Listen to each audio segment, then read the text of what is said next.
Bismillahirrahmanirrahim. Assalamualaikum warahmatullahi wabarakatuh.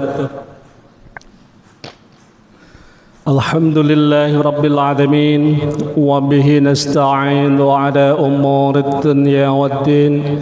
Sayyidina wa maulana Muhammadin wa ala alihi wa sahbihi rasulillahi ajma'in, amma ba'd. Hadirin hadirat jamaah salat zuhur yang insyaallah dirahmati Allah Ta'ala. Puji syukur kepada Allah dengan ucapan Alhamdulillah Rabbil Alamin, bersalawat kepada baginda Rasulullah Sallallahu Alaihi Wasallam dengan ucapan Allahumma salli ala Sayyidina Muhammad wa ala ali Sayyidina Muhammad. Mudah-mudahan kita kelak mendapatkan naungan syafaat di yaumil mahsyar dari baginda Rasulullah Sallallahu Alaihi Wasallam. Hadirin jamaah salat zuhur yang insyaallah dirahmati Allah Ta'ala. Pada kesempatan kali ini izinkan saya membaca satu surah dalam Al-Quran, surah At-Taubah ayat 18. Allah Subhanahu wa Ta'ala mengingatkan kita bahwa pentingnya kita berimarah di masjid ini. Kata beliau, a'udzubillahi minasyaitonir rajim, bismillahirrahmanirrahim. Kata Allah Subhanahu wa Ta'ala dalam Al-Qur'an, Allah berfirman, a'udzubillahi minasyaitonir rajim, bismillahirrahmanirrahim.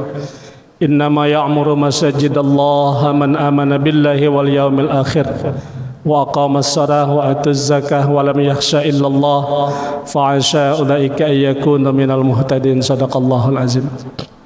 Hadirin jamaah salat zuhur, orang yang senantiasa mengimarahkan diri untuk masjid, rumah-rumah Allah di atas muka bumi ini, senantiasalah ia mendapatkan 5 hal dari Allah Subhanahu wa Ta'ala.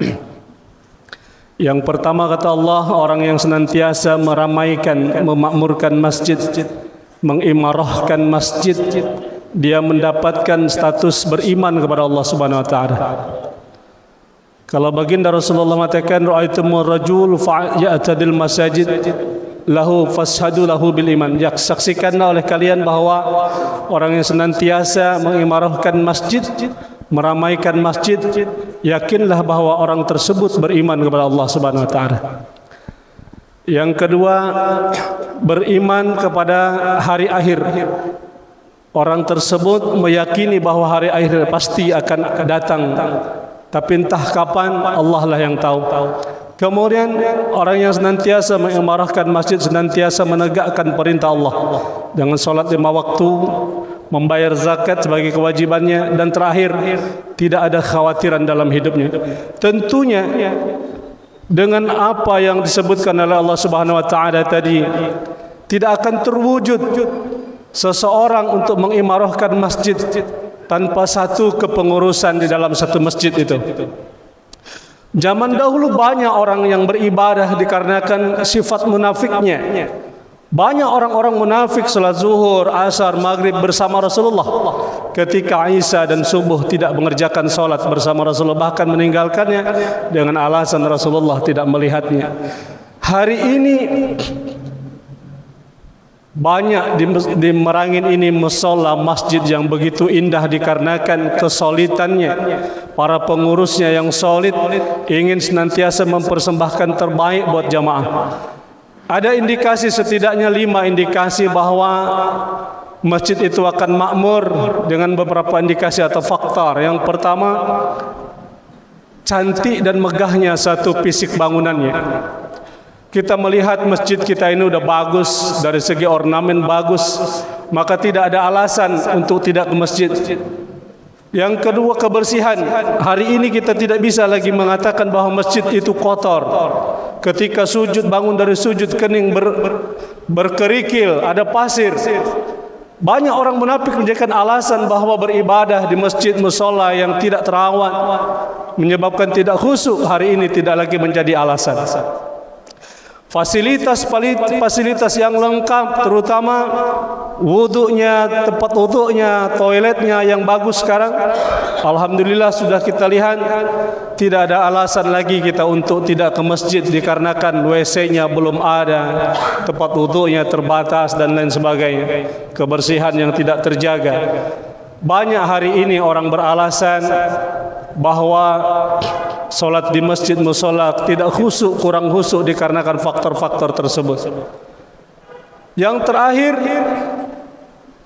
banyak orang akan mengimarahkan masjid, bangunan yang megah, musola, masjid, dikarenakan ada komunikasi yang dibangun oleh para pengurusnya.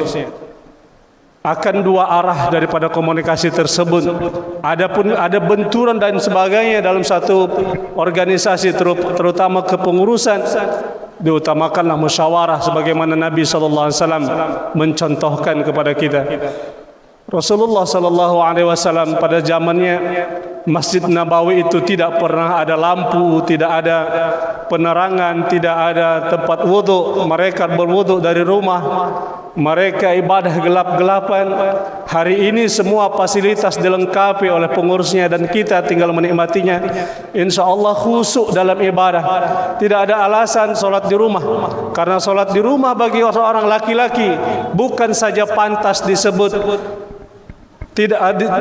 orang itu tidak patuh dan taat kepada perintah Allah, tapi lebih pantas seorang laki-laki yang solatnya di rumah disebut laki-laki solehah, yang senantiasa menegakkan solatnya di rumah pantas disebut laki-laki solehah. Hadirin jamaah salat zuhur yang insyaallah dirahmati Allah Ta'ala, dengan keterbatasan waktu yang singkat ini, mudah-mudahan kultum yang singkat ini bermanfaat buat kita semua, bahwa pentingnya kita menegakkan solat 5 waktu bagi kita yang laki-laki di masjid dengan cara berjamaah. Dan tidak ada alasan bagi kita untuk senantiasa melaksanakan di rumah, karena fasilitas yang ada di masjid kita sudah lengkap, sudah bagus, sudah indah, tinggal kita menikmatinya. Dan insya Allah sound sistemnya pun bagus. Ada kadang-kadang masjid musola sound sistemnya tidak mendukung, suaranya yang gemericik dan gemuruh, yang tidak nikmat untuk didengar. Tapi hari ini di masjid ini alhamdulillah semuanya serba mendukung untuk khusyukan ibadah kita. Hadirin jamaah zuhur yang dirahmati Allah Subhanahu wa taala, tingkatkan kualitas keimanan dan ketakwaan kita untuk senantiasa patuh kepada perintah Allah dengan menjalankan apa-apa yang Allah perintahkan. Mudah-mudahan ada manfaat buat kita semua, terutama nanti ketika kita menghadap Allah Subhanahu wa taala, adalah satu wasilah bekal kita untuk menghadap Allah Subhanahu wa taala, dan kita ditempatkan oleh Allah Subhanahu wa taala dalam tempat yang seindah-indahnya, itu di surga Allah Subhanahu wa taala.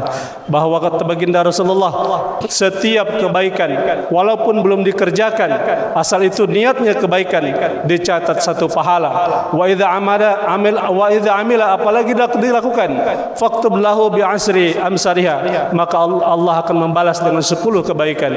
Satu kebaikan Allah balas 10. Bagaimana kalau 10 kebaikan Allah berikan?